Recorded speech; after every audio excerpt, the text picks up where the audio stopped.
6 months after my son's wedding, the photographer called me urgently. "Ma'am, I found something in the photos. Come to my studio tonight. Please don't tell your son yet. You need to see this first." I hung up the phone feeling like someone had just thrown ice water down my spine. The devastation I felt destroyed everything I thought I knew about that day. Where are you watching from today? Drop your location in the comments below and hit that like and subscribe button. Let me take you back to how this nightmare began. 6 months ago, I thought I was watching my only son David marry the love of his life. Jessica Miller seemed perfect on paper. Blonde, bubbly, and supposedly head over heels for my 32-year-old son. As a 58-year-old widow who'd raised David alone after his father died when he was 12, I was just grateful to see him happy. The wedding had been a lavish affair at the Rosewood Country Club, Jessica's family sparing no expense. 300 guests, 10-course dinner, open bar, and Rick Brennan as the photographer, the most sought-after wedding photographer in Dallas. I remembered thinking how lucky David was to have in-laws who could afford such extravagance. My teacher's pension certainly couldn't have covered it, but now, staring at Rick's business card in my trembling hand, I realized that luck might have been the wrong word entirely. Rick Brennan's studio was located in the Arts District, a converted warehouse with floor-to-ceiling windows and exposed brick walls. When I arrived at 7 p.m. sharp, the parking lot was nearly empty. Inside, Rick was waiting behind his desk, looking like he hadn't slept in days. Dark circles shadowed his eyes, and his usually perfect beard was unkempt. "Mrs. Thompson, thank you for coming," he said, standing quickly. "I've been agonizing over whether to call you for weeks." "What did you find?" I asked, cutting straight to the point. After 25 years teaching high school, I'd learned to spot trouble brewing from miles away. Rick pulled out a thick folder and set it on the desk between us. I was organizing the wedding photos for my portfolio when I noticed something odd. I started looking more carefully, and he paused, running his hand through his hair. "Mrs. Thompson, I think your daughter-in-law was having an affair during the wedding reception." The room seemed to tilt sideways. "That's impossible. Jessica was with David the entire time." "Not the entire time," Rick said quietly. He opened the folder and pulled out the first photograph. This was taken at 9:47 p.m. during the father-daughter dance. I studied the image. It showed Jessica in her stunning white gown, but she wasn't on the dance floor with her father.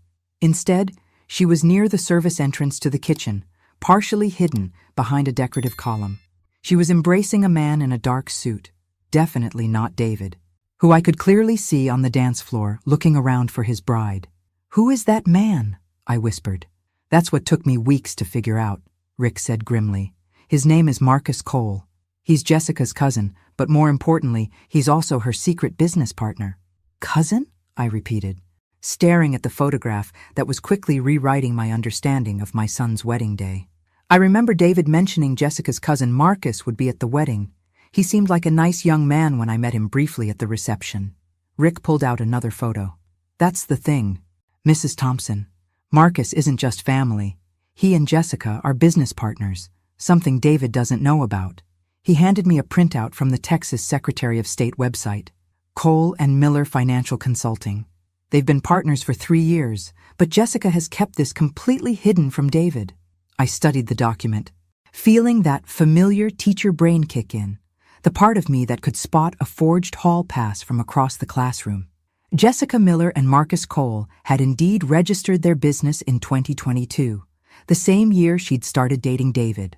So Jessica has been running a business with her cousin for 3 years. "And David has no idea?" I asked. Though even as the words left my mouth, several unpleasant possibilities were forming in my mind. Why would she keep this secret from her husband? "Take a look at these," Rick said, spreading out a series of photos across his desk like a detective laying out evidence. The timeline he'd constructed was damning. 9:47 p.m., Jessica embracing Marcus near the kitchen. 10:15 p.m., Jessica slipping out the side door while David was making his thank you speech. 10:23 p.m., Marcus leaving through the same door. 10:45 p.m., Jessica returning, slightly disheveled, claiming she'd needed fresh air. "I remember that," I said slowly. "David was looking for her during his speech. She said she'd felt faint and needed air." For 22 minutes? Rick raised an eyebrow. Mrs. Thompson, there's more. He pulled out his laptop and opened a folder labeled Security Footage. The screen showed the parking lot outside the country club from multiple angles. The club's security system backs up to the cloud. I have contacts there who help me access the footage. He clicked play on a video time-stamped 10:17 p.m. I watched Jessica emerge from the side entrance and walk quickly toward a dark sedan parked in the far corner of the lot. Marcus was already waiting by the car. They embraced again, more passionately this time, before getting into the vehicle together. 22 minutes later, Rick said quietly, they returned, separately. I sank back in my chair, feeling like I'd been punched in the stomach. Jessica hadn't just cheated on David at their own wedding, she'd done it with her own cousin, who was also her secret business partner that David knew nothing about. Rick, why are you showing me this instead of going directly to David? He was quiet for a long moment, staring at the photos spread across his desk. Because there's something else, Mrs. Thompson, something that makes this more complicated than just an affair. More complicated how? Instead of answering directly, Rick pulled out another folder, this one labeled Financial Records. My teaching background might have prepared me to spot teenage troublemakers, but nothing had prepared me for what I was about to learn about financial fraud. Cole and Miller. Financial consulting specializes in investment management for elderly clients, Rick said carefully. Specifically, widows and widowers with substantial assets. The pieces were clicking together with sickening clarity. How do you know all this? I asked Rick, though I was beginning to suspect the answer wouldn't be comforting. Because my mother was one of their clients, he said quietly. She died 8 months ago, and when I was settling her estate, I discovered some irregularities. Rick opened his laptop again and pulled up a series of bank statements. My mother, Eleanor Brennan, was 74 and had early-stage dementia. Someone referred her to Cole and Miller Financial Consulting 18 months ago. They convinced her to transfer her investments to their management. How much? I asked, though I was already dreading the answer. $450,000, her entire life savings. I felt my mouth go dry. What happened to it? That's what I've been trying to figure out. The official records show various high-risk investments that supposedly failed. But when I hired a forensic accountant, we found that most of those investments never existed. Rick pulled out a thick folder filled with financial documents. Mrs. Thompson, I believe your daughter-in-law and Marcus Cole are running an elaborate con targeting elderly people. They find vulnerable seniors, gain their trust, then systematically drain their accounts. But Jessica's only 29. How would she even know how to do something like that? She's not working alone, Rick said grimly. We think there's a larger network involved. Jessica and Marcus handle the client relationships, but someone else is managing the paperwork and moving the money. I stared at the wedding photos again, seeing them in an entirely new light. So the affair might not even be romantic, Rick finished. They could have been coordinating business during the reception, planning their next target, discussing current cases. Or both, I said, feeling nauseous. Rick, why haven't you gone to the police with this? I have. Detective Sarah Martinez is building a case, but she needs more evidence. The financial trail is complex, and the victims... He paused. Many of them are elderly people with memory issues, not ideal witnesses. What about your mother? Can't you prove fraud in her case? Rick's expression darkened. She's dead, Mrs. Thompson. And according to the coroner, she died of natural causes, heart failure brought on by stress. But I can't help wondering what kind of stress a sweet old lady would be under if she discovered her life savings had been stolen. The implication hung in the air between us like a toxic cloud. Jessica wasn't just a cheating wife. She might be involved in crimes that had literally scared an elderly woman to death. What do you need from me? I asked. Information about David's finances. About your finances. I need to know if Jessica has access to any significant accounts, if she's pressured David into making investments, if she's mentioned elderly relatives or friends who might need financial advice. I thought about the past year, replaying conversations and interactions with Jessica. She's been very interested in my retirement accounts, I said slowly.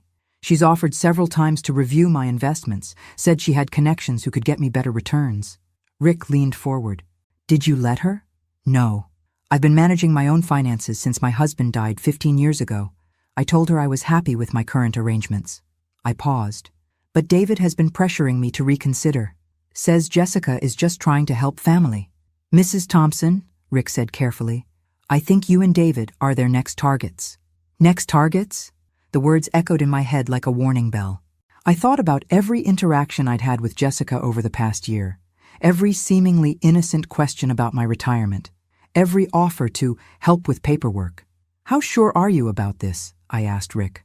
Sure enough that I've been losing sleep for weeks, he replied. Mrs. Thompson, can I ask you some personal questions? I nodded, though every instinct was telling me I wouldn't like where this was heading. Do you own your home outright? Yes, paid it off 5 years ago. Significant retirement savings? Between my teacher's pension, my husband's life insurance, and my 401k, yes. Any investments Jessica would know about? I thought carefully. David mentioned my portfolio a few times when Jessica was around. He's always been proud that his schoolteacher mother managed to build a comfortable nest egg. Rick made notes on a legal pad. Have they invited you to any financial seminars, introduced you to any investment advisors, suggested any changes to your estate planning? Actually, yes. The memory came flooding back. 2 months ago, Jessica invited me to something she called a retirement security workshop. Said it was specifically for educators and would show me how to maximize my pension benefits. Did you go?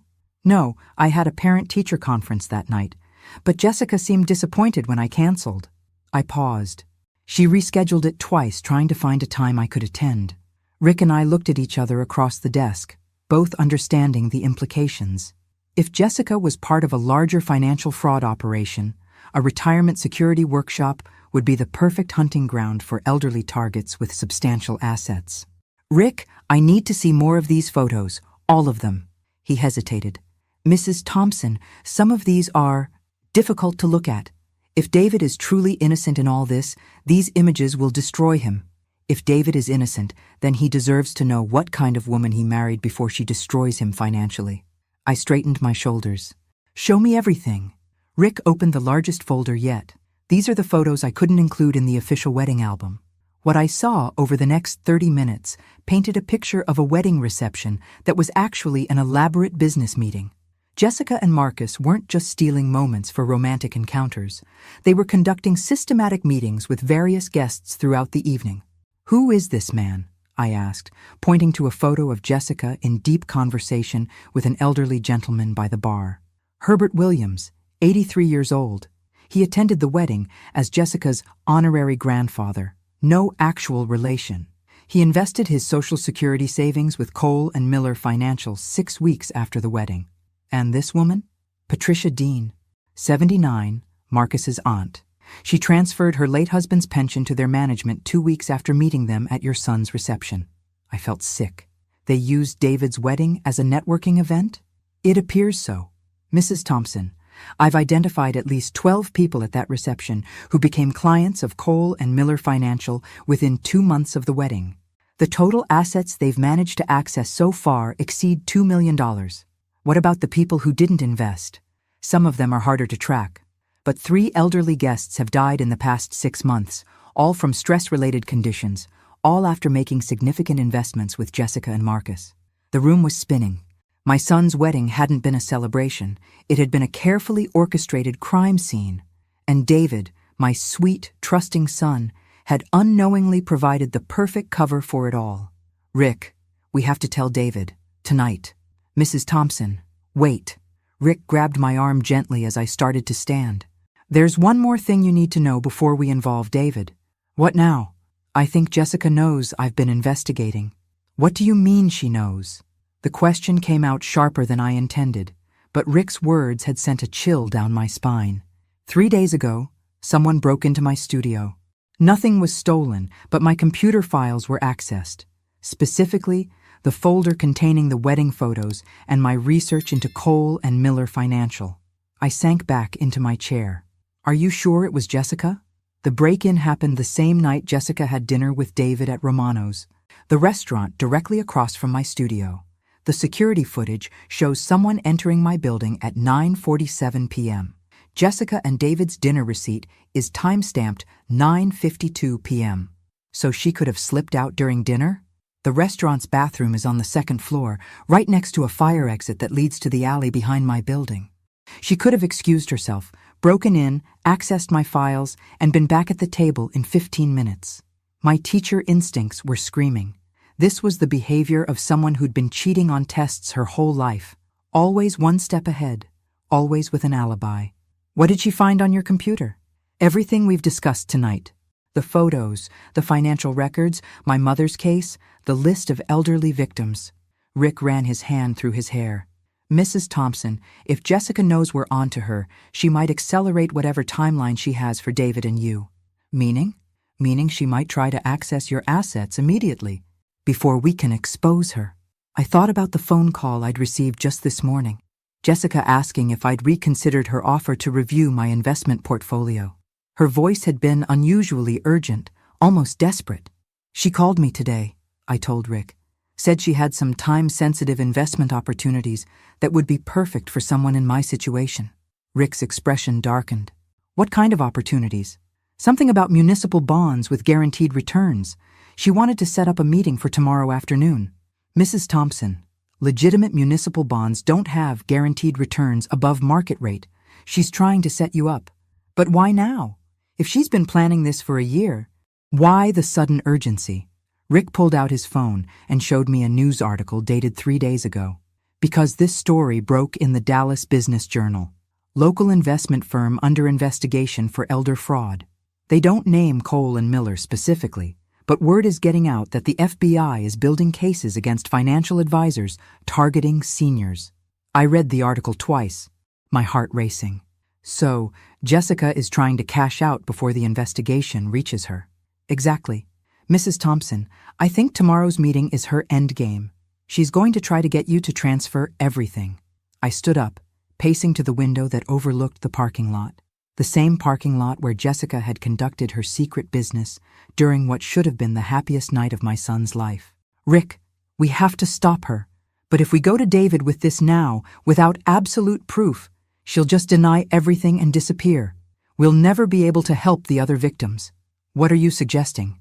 I turned back to face him, feeling that familiar determination that had carried me through 15 years of single motherhood and 25 years of dealing with teenage drama. I'm suggesting we give Jessica exactly what she wants.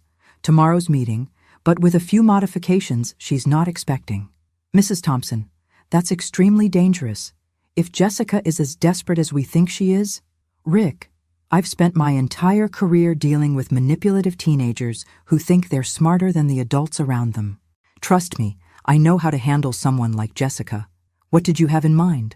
I smiled, feeling more clear-headed than I had all evening.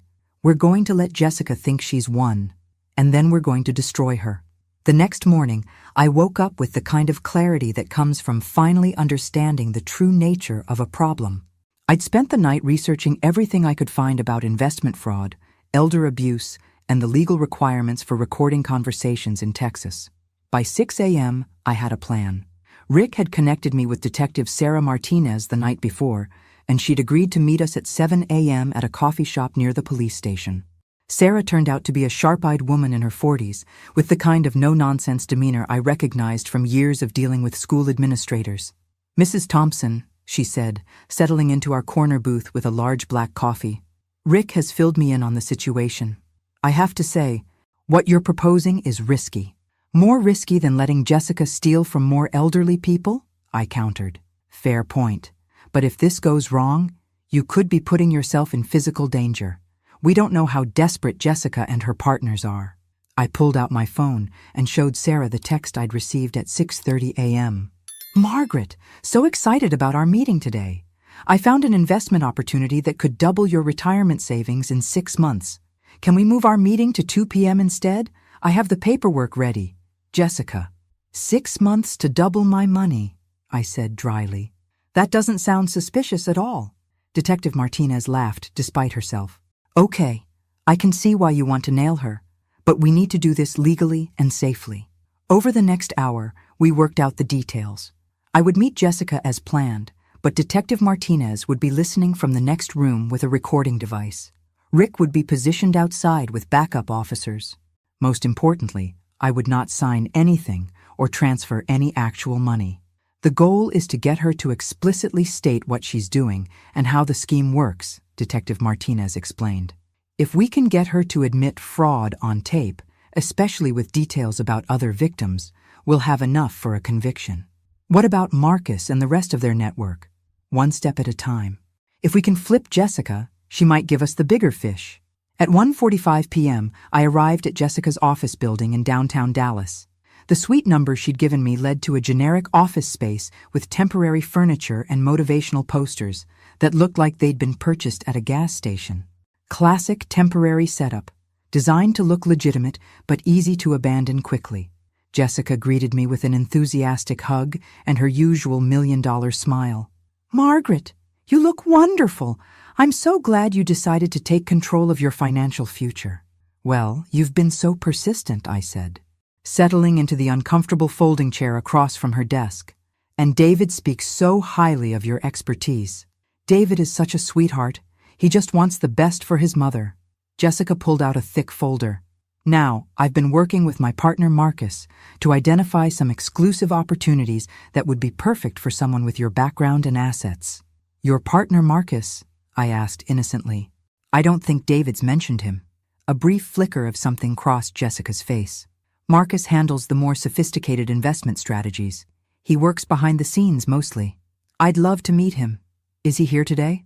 "Unfortunately, no. He's closing a major deal for another client. But don't worry. I have full authority to handle your account." Jessica opened the folder and pulled out several official-looking documents. "Now, I'll need some basic information about your current holdings." For the next 20 minutes, I fed Jessica carefully crafted lies about my financial situation, inflating my assets just enough to make me an attractive target, but not so much that she'd become suspicious. She took detailed notes, asking probing questions about my accounts, my beneficiaries, and my estate planning. "The opportunity I want to discuss with you today," Jessica said, her voice taking on a conspiratorial tone, "is something we only offer to very special clients. Municipal bonds backed by offshore tax shelters that guarantee a 25% return in 6 months. "That sounds too good to be true," I said, playing the cautious grandmother perfectly. "That's what all our clients say initially," Jessica laughed. "But Margaret, we've never had a client lose money on this program. Never. In fact, Mrs. Patterson from your neighborhood just doubled her Social Security investments with us last month." Mrs. Patterson. My heart sank. Eleanor Patterson was 87 years old and had been showing signs of memory problems for months. "Really? Eleanor invested with you?" "Oh yes, she's one of our most successful clients. In fact," Jessica lowered her voice, "she's already made enough profit to buy that new car she's been wanting." That was impossible. Eleanor didn't drive anymore and had been talking about selling her car for months. Jessica was either lying about Eleanor's success or lying about Eleanor's involvement entirely. "How much would I need to invest to see those kinds of returns?" I asked. Jessica's eyes lit up with predatory excitement. "For the full program, we recommend transferring all liquid assets to maximize the compound growth potential." She had just walked directly into Detective Martinez's trap. "All liquid assets?" I repeated, letting my voice carry just the right amount of elderly confusion mixed with greed. "That seems like quite a lot to invest at once." "Margaret, I understand your hesitation. But think about it. You've worked your whole life, sacrificed so much to build your nest egg. Don't you deserve to see it grow dramatically in your golden years?" Jessica leaned forward, her expression shifting into what I recognized as practiced sincerity. After dealing with manipulative teenagers for 25 years, I could spot fake empathy from across a football field. "The thing is," she continued, "this opportunity has a very limited window. My offshore partners can only accept a certain number of new investors each quarter, and we're down to the last 2 spots. Classic high-pressure sales tactics. Create artificial scarcity to force quick decisions. How much time do I have to decide? Ideally, we'd want to submit your paperwork today. I know it seems fast, but Margaret, I've seen too many people miss out on life-changing opportunities because they waited too long." Jessica pulled out a transfer authorization form that looked official enough to fool most people. But I'd spent years grading papers, and I could spot a document that had been hastily created in Microsoft Word. This form would give you authorization to move my funds, just temporarily, while we set up your new investment accounts. It's a standard procedure. Jessica's smile never wavered, but I caught her glancing at her watch. The offshore markets close at 4 p.m. Eastern Time, so we do need to move quickly. Before I sign anything, could you tell me more about some of your other successful clients, besides Eleanor Patterson? Jessica hesitated for just a moment. Well, there's Herbert Williams. He's made over $200,000 in profits this year. Herbert Williams. Rick had identified him as one of the elderly guests from David's wedding who'd lost his entire Social Security savings to Cole and Miller Financial. That's wonderful, I said. Could I speak with Herbert? Get his recommendation directly? Oh, Herbert is traveling in Europe right now, enjoying his profits, Jessica said quickly. But I can show you his account statements. She pulled out a document that purported to show Herbert's investment gains. The numbers looked impressive until you realized they were printed on regular paper with no official letterhead or verification. I'd seen more convincing fake report cards from students trying to avoid parent conferences. Jessica, can I ask you something personal? Of course, Margaret. I want you to feel completely comfortable with this process. How did you become so knowledgeable about investments? David mentioned you work in marketing. Another flicker across her face. I do work in marketing, but I've been studying financial management as a side interest. Marcus has been mentoring me, teaching me about international markets and specialized investment vehicles. How did you meet Marcus? Marcus is my cousin. We grew up in the same area. He helped me get started in this business. Jessica's answers were becoming shorter, more clipped. She was clearly uncomfortable with questions that strayed from her sales script. And the two of you decided to help elderly people specifically? We focus on mature investors, because they often have assets that aren't working as hard as they could be. People like you, Margaret, who've been conservative with their money but deserve to see real growth. That's very thoughtful of you. I paused, pretending to study the transfer form. Jessica, I have to ask, David doesn't know about your business partnership with Marcus, does he? What do you mean? I mean, you haven't told him about your investment business, about being business partners with your cousin, about any of this? Jessica's mask slipped completely for just a moment, and I saw something cold and calculating underneath. David doesn't need to worry about financial matters. He's focused on his career, and I handle our investment strategies. Our investment strategies? So David's money is involved too? Just small amounts so far. Nothing significant. Jessica glanced at her watch again. Margaret, I really do need a decision today. This opportunity, I'll do it, I said suddenly. Jessica's face lit up with genuine surprise and delight. Really? Oh, Margaret, you're making such a smart choice. You won't regret this. I just need to make one quick phone call to my bank to confirm some account numbers, I said, pulling out my phone. Is that okay? Of course. Take your time. I stepped into the hallway and pretended to dial my bank while actually texting Detective Martinez. She's admitting to investing David's money without his knowledge. Keep recording. When I returned to the office, Jessica had multiple forms spread across her desk. Okay, I've prepared everything. If you could just sign here, here, and initial here. Before I sign, could you walk me through exactly how this process works? I want to understand where my money will be going. And that's when Jessica made her fatal mistake. Thinking she had me hooked, she began explaining in detail how the money would be transferred to Marcus's accounts, how the offshore investments were actually just holding accounts, and how the fake returns were generated using new investor money. She was describing a textbook Ponzi scheme, and Detective Martinez was recording every word. So the returns I see in my account statements, I said, making sure I understood correctly. Those come from new investors, not from actual investment profits? Well, initially, yes, Jessica said, apparently not realizing she'd just confessed to securities fraud. But as the program grows and we acquire more sophisticated investment vehicles, the returns become self-sustaining. And Marcus handles the technical aspects of moving money between accounts. Marcus is brilliant with financial structures. He's set up a network of accounts that allow us to maximize returns while minimizing tax implications. Jessica was gaining confidence now, clearly thinking she was impressing me with their sophistication. How many clients do you currently manage? We're approaching 50 active accounts with total assets under management of about $12 million. $12 million. The number hit me like a freight train. This wasn't just a small-time scam targeting a few elderly people. This was a massive operation that had been systematically destroying lives for months, possibly years. That's quite impressive for such a young business, I said carefully. Marcus has been building relationships in this space for almost 5 years. I joined him 2 years ago when I realized how much potential there was to help underserved populations like retirees and widows. Help. She actually used the word help while describing how they stole life savings from vulnerable elderly people. Jessica, can I ask how you and David met? Was it through your investment work? Oh no.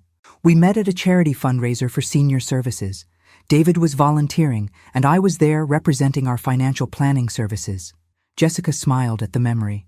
He was so passionate about helping elderly people, and I knew we'd be perfect together. The irony was breathtaking. David had met his wife at a charity event for seniors, never knowing that she was there to scout for potential fraud victims. That's so romantic, I said. And he's been supportive of your business? David's wonderful, but he doesn't really understand finance. He prefers to focus on his engineering work and let me handle our investment planning. Jessica's tone shifted slightly. Sometimes I think it's better when spouses don't get too involved in each other's professional details. It can complicate the relationship. Has David invested with you directly? Small amounts, his 401k rollover, some savings bonds. Nothing major yet. But as the business grows, she trailed off, realizing she might be saying too much. You're planning to invest more of David's money? Only as opportunities arise that would benefit our family's long-term financial goals? I had to bite my tongue to keep from asking if those goals included federal prison sentences. Jessica, these forms you want me to sign, they look quite comprehensive. Should I have my attorney review them first? For the first time since we'd started talking, Jessica looked genuinely concerned. Margaret, attorneys often don't understand complex investment vehicles. They tend to be overly cautious and can cause you to miss time-sensitive opportunities. But surely for this amount of money, what I can do, Jessica interrupted, is offer you a smaller trial investment, say $50,000 to start. You can see the returns for yourself, and then we can discuss larger amounts once you're comfortable with the process. $50,000. Pocket change compared to what she thought I had, but still enough to ruin most people's retirement plans. That sounds more reasonable, I said, but I still don't understand why this has to be done today. Because the quarter closes tomorrow, and my offshore partners won't accept new investments until January. Margaret, if you wait, you'll miss 6 months of potential gains. My phone buzzed with a text. Without looking at it directly, I could see it was from Detective Martinez. We have enough. Get out safely. You know what, Jessica? This all sounds wonderful, but I think I do want to discuss it with David first. As my only family, I feel like he should know about major financial decisions.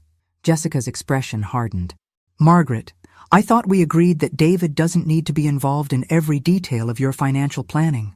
I've changed my mind. David is a smart man, and if this investment is as good as you say it is, he'll want to participate too. Actually, that might not be possible. Jessica's voice had taken on a cold edge that I hadn't heard before. These programs have very specific investor profiles, and David might not qualify. Why wouldn't he qualify? Age restrictions, minimum asset requirements, various technical factors. Jessica was clearly making this up as she went along. Margaret, I strongly advise you to make this decision independently. Involving David could complicate everything. I stood up, gathering my purse. I appreciate all the time you've spent explaining this, Jessica, but I think I need to sleep on it. Margaret, please sit down. We're not finished here. The change in her tone was startling. Gone was the sweet, concerned daughter-in-law. In her place stood someone who sounded desperate and potentially dangerous. I really do need to go, I said, moving toward the door. No, Jessica said firmly. You don't understand. We've already committed your spot to the offshore partners. If you don't complete the transaction today, there will be penalties. That's when I knew Detective Martinez had been right about the danger. Jessica wasn't just going to let me walk away. Penalties? I asked, my hand freezing on the door handle. What kind of penalties? Commitment fees, administrative costs, lost opportunity expenses. Jessica was making up terms on the spot, but her voice carried a threatening undertone that made my heart race. Margaret, These international investment groups don't take contract breaches lightly. But I haven't signed any contracts. The moment you agreed to participate, I submitted preliminary paperwork on your behalf. Backing out now could result in legal action. I turned back to face her. And for the first time since I'd known Jessica, I was seeing her without the mask. Her perfectly applied makeup couldn't hide the cold calculation in her eyes, and her designer smile had been replaced by something that looked almost predatory. Jessica, I haven't agreed to anything definitive. I said I'd consider it. No, Margaret, you said, and I quote, "I'll do it." I have witnesses to that conversation. What witnesses? We're alone in this office. Jessica pulled out her phone and showed me an active call that had been running for the past 30 minutes. Marcus has been listening to our entire conversation. He heard your verbal commitment, and he's already begun processing your investment application. My blood ran cold. If Marcus had been listening, he'd also heard me asking detailed questions about their operation, gathering information about their other victims, and trying to get Jessica to incriminate herself. They knew I was investigating them. I want to speak to Marcus, I said, trying to keep my voice steady. Unfortunately, he's in a meeting with other investors, but he asked me to make sure we complete your paperwork today before there are any misunderstandings. Jessica moved between me and the door, and I realized I was essentially trapped in a small office with someone who'd just revealed herself to be far more dangerous than I'd anticipated. Jessica, I'm going to leave now. We can discuss this later with David present. I'm afraid that's not possible. She pulled out a contract that was much more detailed than the forms she'd shown me earlier. This is a binding investment agreement. You need to sign it today. I glanced at the document and felt my blood pressure spike. It wasn't just an investment contract. It was a comprehensive financial power of attorney that would give Jessica control over all my assets. This gives you complete access to my accounts, I said. Only temporarily, while we optimize your investment portfolio. It's standard procedure for international transactions. Nothing about this was standard, and we both knew it. Jessica was essentially demanding that I sign over my entire life savings to her right now, with threats of legal consequences if I refused. And if I don't sign? Margaret, let's not make this more difficult than it needs to be. You came here today because you trust me, because you want to secure your financial future. Don't let fear of success sabotage this opportunity. She was still trying to maintain the pretense that this was a legitimate investment discussion, but her body language told a different story. She was positioned between me and the only exit. Her phone was still connected to Marcus, and she'd made it clear that leaving wasn't an option. That's when I heard the most beautiful sound in the world. Rick's voice in the hallway, loud enough to be clearly audible through the thin office walls. "Excuse me, I'm looking for Suite 247. I'm here to meet with Cole and Miller Financial Consulting." Jessica's face went pale. "Who is that?" "I have no idea," I said innocently, though my heart was pounding with relief. Rick and Detective Martinez were executing their backup plan. "Margaret, you need to sign this document right now." Jessica thrust the contract toward me, her composure finally cracking completely. "Or what?" I asked, feeling braver now that I knew help was just outside. "Or Marcus will be very disappointed, and Marcus doesn't like to be disappointed." The threat was unmistakable now. Jessica had dropped all pretense of being a legitimate investment advisor and was essentially demanding my money at gunpoint, metaphorically speaking, though I was beginning to wonder about the literally speaking part. That's when Detective Martinez's voice joined Rick's in the hallway. "Dallas Police, we're looking for Suite 247. Jessica spun toward the door, panic flooding her features. "You set me up." "No, Jessica. You set yourself up the moment you decided to steal from elderly people and use my son as cover for your crimes." The door burst open, and Detective Martinez entered with 2 uniformed officers. "Jessica Miller, you're under arrest for conspiracy to commit fraud, elder abuse, and securities violations." As they read Jessica her rights, she stared at me with pure hatred. "You don't understand what you've done. Marcus won't let this stand. This organization is bigger than you realize." "Maybe," I said calmly, "but it's about to get a lot smaller." As they led Jessica away in handcuffs, I felt a mixture of relief and dread. We'd stopped her from stealing my money, and we had enough evidence to put her away for a long time. But her final words echoed in my mind. "This organization is bigger than you realize. I had a sinking feeling that Jessica Miller was just the tip of the iceberg. 3 hours later, I sat in Detective Martinez's office, still processing everything that had happened. The recording device had captured Jessica's detailed confession about the Ponzi scheme, her admission about using new investor money to pay fake returns, and her threats when I tried to leave. "Mrs. Thompson, what you did today was incredibly brave," Detective Martinez said, reviewing her notes. "But Jessica was right about one thing. This organization is much larger than we initially thought." "How much larger?" "Based on the information Jessica provided during questioning. Cole and Miller Financial is part of a network operating in 6 states.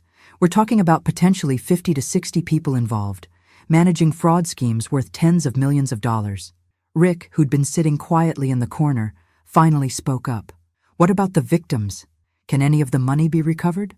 "Some of it, hopefully. But Margaret, I need to warn you. Jessica's arrest will send shockwaves through their network. Marcus Cole and the other organizers will know their operation has been compromised." "Meaning?" "Meaning they'll either disappear with whatever money they can access, or they'll escalate their efforts to extract assets from existing victims before law enforcement can stop them." I thought about Eleanor Patterson, 87 years old and showing signs of memory problems. About Herbert Williams, who'd supposedly lost his Social Security savings. About all the elderly people who'd attended David's wedding and unknowingly walked into a trap. "What about David?" I asked. "How do we tell him that his wife is a criminal who used their wedding as a recruiting event for fraud victims?" Detective Martinez exchanged a look with Rick. "Actually, Mrs. Thompson, David is outside. He's been waiting for over an hour to talk to you." My heart sank. "He knows?" "We had to bring him in for questioning once Jessica was arrested. He's not handling it well." I followed Detective Martinez down the hallway to a small conference room where David sat slumped in a chair, looking like he'd aged 10 years in one afternoon. When he saw me, his eyes filled with tears. "Mom, I'm so sorry. I had no idea. I swear to you, I had no idea what Jessica was doing." I pulled him into a hug, feeling his shoulders shake with quiet sobs.